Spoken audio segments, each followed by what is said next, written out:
Good Saturday morning, everyone. Waking up to a gorgeous sunrise on your Saturday morning. And guess what? For the first time in weeks, it's not snowing. We're not used to that on a Saturday. It's making me so happy. A sun on a Saturday? What is this? What is that world? Chris Bianchi drawing in something special for us today. You got some good Just like news. that. Just putting together a nice weekend forecast. There is an asterisk to it, though. Well, you phoned up Mother Nature and you're like, okay, we've got enough snow over these past couple weekends. How about a nice one? Yeah. By the way, our first weekend without snow since January the 4th, 5th, and 6th, so the first weekend of the year. This is the last time that we had a snowless weekend for us here in Denver. We picked up about 87% of our seasonal snowfall on a Friday, Saturday, or Sunday.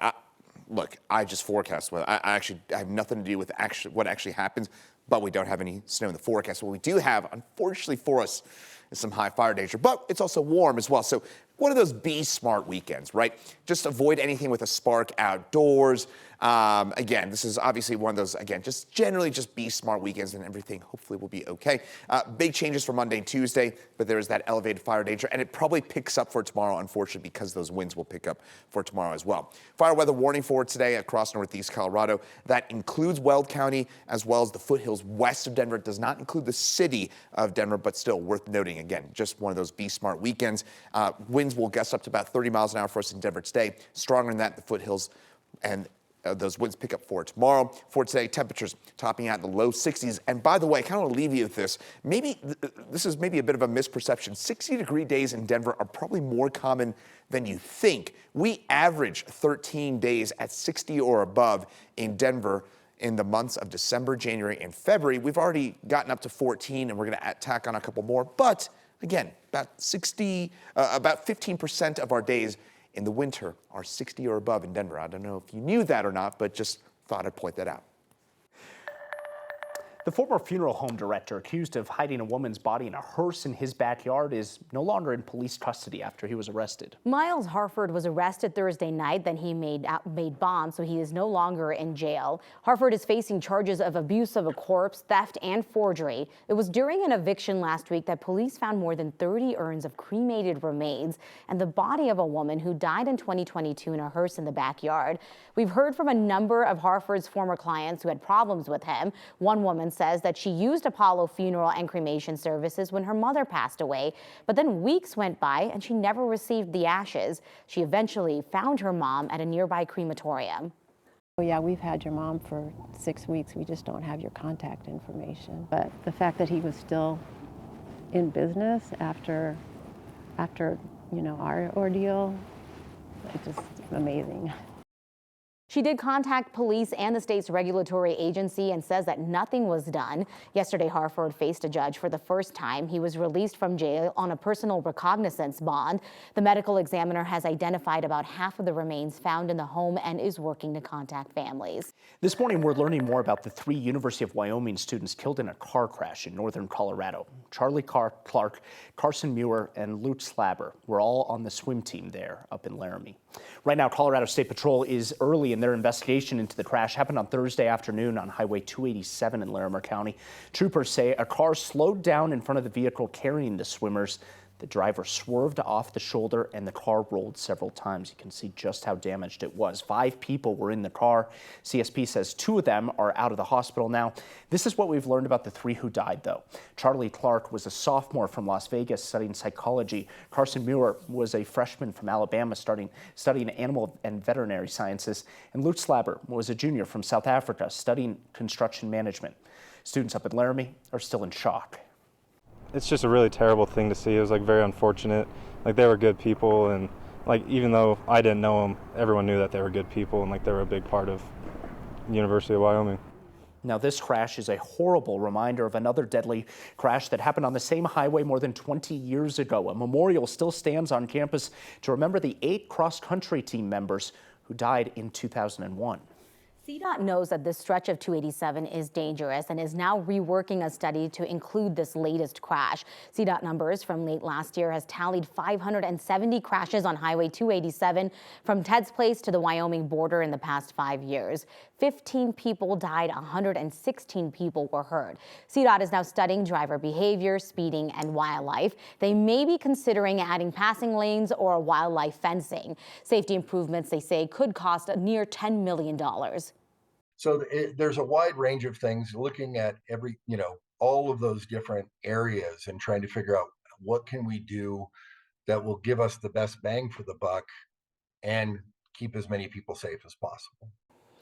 CDOT is planning to release their findings in the next week. The intersection where it happened is now considered the most dangerous on that entire stretch of Highway 287, meaning it will be first in line for improvements. The wolves brought into Colorado they're doing wolf things. They're wandering. And if they're not careful, they might wander into some pretty dangerous territory up north. Colorado Parks and Wildlife says that 2 of the wolves captured and brought here have gotten close to Wyoming, where killing wolves up there in that state is legal. Trackers found they've moved into parts of Moffat County in northern Colorado, just about 40 miles from the Wyoming border. CPW says if they head further north, there are no plans to recapture the wolves and bring them back down to Colorado. Wyoming does not have an agreement to capture and re-release wolves back in Colorado like Utah, New Mexico, and Arizona do. There is an arthritis medication that the state's Prescription Drug Affordability Board has declared as unaffordable. Now that board is going to spend the next 6 months talking about a price cap. We are talking about Aneal. It costs patients an average of $2,300 a year after insurance. Now concerns are coming in, though, from patients and pharmacists and hospitals thinking that the drug maker might just stop selling it here, or insurance will reduce reimbursements if that price is capped. It is still possible that the state board decides against that price cap. We are continuing to see the impact that abortion restrictions around the country are having on Colorado. Our state saw the most abortions last year of any year since 1985, tallied up to more than 14,000 according to the state health department. About a third of people traveled from states where abortion is currently illegal. Since Roe v. Wade was overturned, Colorado has seen a rise in the number of patients traveling from places like Oklahoma. According to state numbers in 2021, 13 people who lived in Oklahoma received an abortion here in Colorado. 2022, that number jumped to 198. The next year, it jumped to 181. An organization, Oklahoma's Roe Fund, works with people and clinics to help pay for abortions from women from Oklahoma. We provide grants to several facilities in Colorado. Colorado actually has one of the very few clinics in the nation that provide late-term abortion care. Despite abortion clinics in Kansas being closer for many people who live in Oklahoma, demand is so high there that many come to Colorado where there are more clinics. Oklahoma is just one of a number of states with restrictive laws for abortion. 67% of the out-of-staters who received abortions in Colorado last year came from the state of Texas. In Alabama, lawmakers there are pushing to protect IVF after the state Supreme Court ruled that frozen embryos are children. Lawmakers on both sides of the aisle are now working to immediately pass legislation to protect IVF. House Democrats introduced a bill that would establish fertilized human eggs stored outside a uterus are not considered human beings under state law. Alabama Senate Republicans are also expected to file legislation to protect IVF, but the timing is unclear. Right now, 3 of the state's 5 fertility clinics have paused certain IVF treatments because they're concerned that their personnel could be at risk. I want to get to a quick recall this morning. More than 120,000 gun safes are being recalled due to faulty biometric systems. The recall affects gun safes from Bulldog cases, Motec, and AwSafe. The Consumer Product Safety Commission says the locks on the safes fail to properly secure the contents inside, which means that it could be opened by people like children.